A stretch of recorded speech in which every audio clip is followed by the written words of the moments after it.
Imagine acordar numa manhã quente às margens do Mar da Galileia, há 2000 anos. Você passou 3 dias seguindo Jesus, testemunhando milagres impossíveis. Suas pernas doem da caminhada constante, seus pés cobertos de bolhas. Então Jesus diz as palavras que mudarão seu dia. Passemos para o outro lado do mar. O Mar da Galileia se estende diante de você. 21 quilômetros de comprimento, 13 de largura. As águas brilham sob o sol, aparentemente calmas. Mas você já ouviu histórias de pescadores sobre tempestades que aparecem do nada, virando barcos e afogando homens experientes. O barco é uma embarcação típica de pesca da Galileia do século I. 8 metros de comprimento, 2,5 metros de largura, feito de cedro e carvalho. Arqueólogos descobriram um barco exatamente deste período preservado na lama, dando detalhes precisos. Capacidade para 15 pessoas, mais apertado com Jesus e os 12 discípulos. Você embarca sentindo o barco balançar. A madeira está úmida e escorregadia. Sem coletes salva-vidas, sem rádios, sem motores. Apenas uma vela de linho e remos pesados. Pedro e André, pescadores experientes, assumem o controle. Jesus, visivelmente exausto, vai à popa e se deita sobre uma almofada de couro. Em minutos está dormindo profundamente. Por 1 hora, a travessia é agradável. Sol quente, brisa refrescante, ondas suaves. Você começa a relaxar. Então o vento muda bruscamente. A vela que puxava o barco agora estala violentamente na direção oposta. Pedro grita ordens, mas o vento está ficando mais forte a cada segundo. Nuvens negras se acumulam no horizonte oriental, vindas das montanhas de Golã. Em 5 minutos, o céu muda de azul claro para cinza ameaçador. O Mar da Galileia está 212 metros abaixo do nível do mar, cercado por montanhas de 1000 metros. Esta geografia cria efeito de funil perfeito. Ventos frios das montanhas descem e encontram ar quente sobre o lago. Tempestades se formam em minutos, sem aviso. O vento que era brisa agradável agora é uivo ensurdecedor. A temperatura cai drasticamente. Você treme de frio e medo. Ondas de 1 metro batem contra o casco. Pedro grita instruções que você mal ouve sobre o barulho. André tenta baixar a vela. Mateus está à beira do pânico. Uma onda grande bate no barco, jogando spray gelado sobre todos. A água do Mar da Galileia, mesmo no verão, está a 24 graus, suficiente para causar hipotermia. O barco está tomando água. Cada onda deixa litros no fundo. Filipe e Bartolomeu tentam tirar água com baldes, mas para cada balde que jogam fora, 2 ondas jogam mais água dentro. As ondas agora têm 2 metros. O barco é jogado como brinquedo. No fundo de uma onda, você só vê paredes de água dos lados. No topo, vê panorama aterrorizante de mar completamente caótico. Seu estômago revira constantemente. O movimento é para cima, para baixo, lado a lado, em círculos. Você vomita junto com outros discípulos. A água está nos tornozelos. Todos que não controlam o barco estão tirando água freneticamente. Suas mãos dormentes de frio, músculos queimando. Uma onda de 3 metros se aproxima. Uma parede verde escura coroada de espuma branca. Atinge o barco com força que faz a madeira gemer. O barco se inclina perigosamente. Por um momento você acha que vai virar. Água inunda até os joelhos. Você se agarra ao mastro, unhas quebrando na madeira. Tomé escorrega em direção à borda, e Tiago o agarra no último segundo. O barco se endireita, mas está perigosamente baixo na água. Você olha para a popa e vê Jesus, ainda dormindo, completamente inconsciente da tempestade tentando matá-los. Como é possível dormir através disso? Pedro também vê e algo quebra dentro dele. O grande pescador, que viu incontáveis tempestades, agora tem lágrimas misturadas com água do mar no rosto. Pedro cambaleia até Jesus e o sacode pelos ombros gritando: Mestre, não te importa que pereçamos? Sua voz carrega medo e acusação. Jesus abre os olhos devagar, como acordando de cochilo agradável. Sem pânico, sem medo. Ele se senta calmamente, olha ao redor vendo discípulos aterrorizados, água no barco, Ondas gigantescas.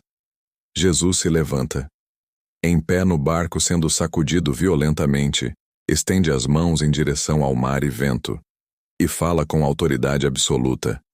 Acalma-te, emudece. O que acontece a seguir desafia toda a física conhecida. O vento para. Não diminui gradualmente. Para instantaneamente.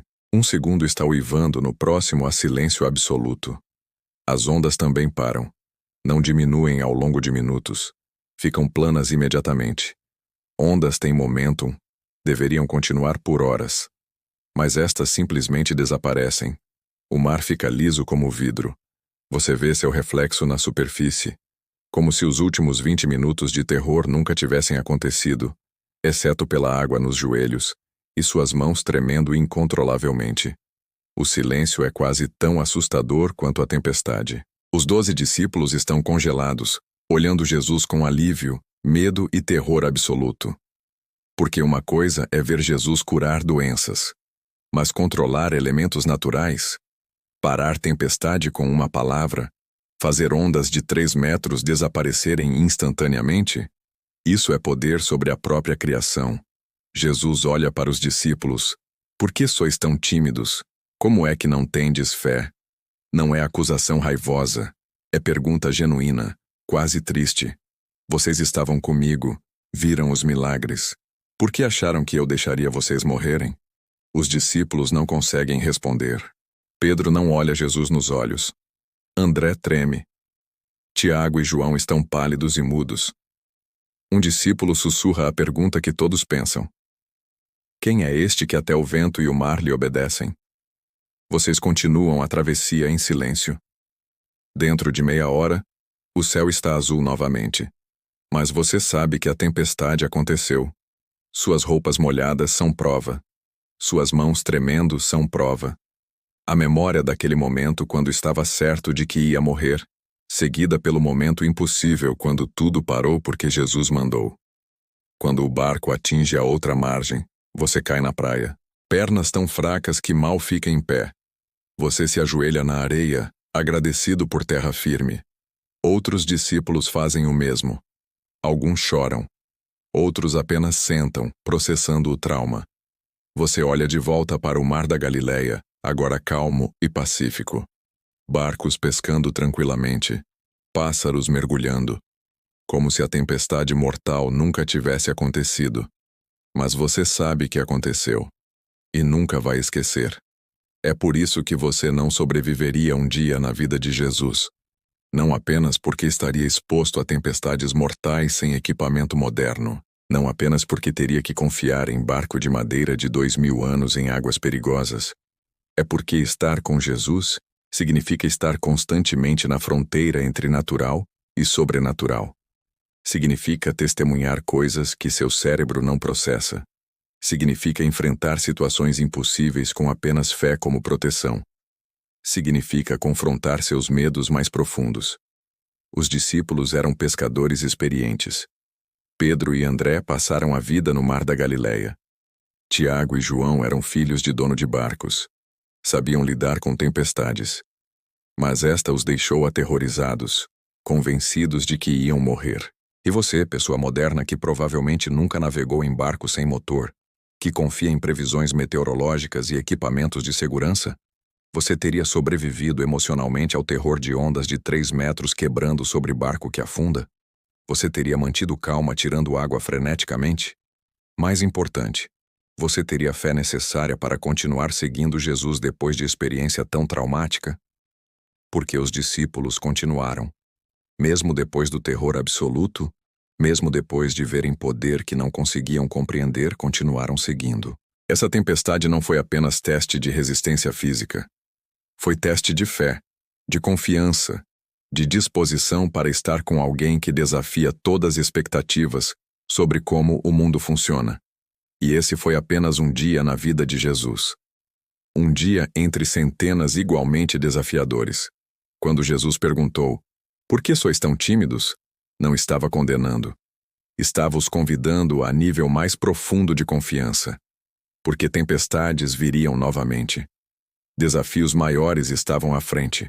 E eles precisariam de fé que pudesse sobreviver não apenas tempestades literais, mas também perseguição, rejeição e martírio. Você não sobreviveria porque exigiria combinação de resistência física, coragem emocional e fé espiritual muito além da capacidade humana normal. Exigiria estar confortável com o impossível se tornando possível, com leis da natureza sendo suspensas, com sua própria impotência revelada completamente. Mas talvez essa seja a lição. Talvez o ponto não seja que devemos ser capazes de sobreviver. Talvez seja que não podemos, não por conta própria. É por isso que precisamos de alguém que pode acalmar tempestades com uma palavra. Alguém que dorme em paz enquanto ondas ameaçam destruir o barco. Alguém cujo poder sobre a criação é tão completo que até o vento e o mar lhe obedecem. E é por isso que precisamos de alguém que pode acalmar tempestades com uma palavra, alguém que dorme em paz enquanto ondas ameaçam destruir o barco, alguém cujo poder sobre a criação é tão completo que até o vento e o mar lhe obedecem.